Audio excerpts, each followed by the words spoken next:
The state awarded Forrest County $1.25 million to repair and upgrade the center at Forrest County.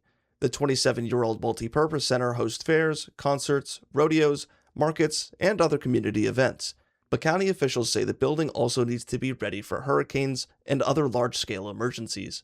Terri Bell, president of the Forrest County Board of Supervisors, says the county wants the center to serve as a regional resource. But we want to be prepared in case there is a natural disaster for the whole region to be able to utilize the space.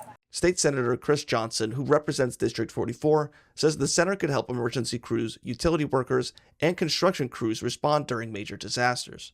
That in the case of a natural disaster, say a hurricane or some other large type event, this can be a valuable resource as a staging area to help rescue workers, to help utility workers or construction workers stage to go to the coast or anywhere else in our area should we have some other type of natural disaster. Executive Director Jeremiah Branch said the grant will help make the building stronger, more useful, and more accessible. Upgrading our electrical power service, we would need to extend some of that out towards our big parking lot in order to host those events. Branch says the upgrades include electrical work, roof repairs, insulation, and an ADA-compliant lift. The county plans to start construction after the project is funded in August 2026.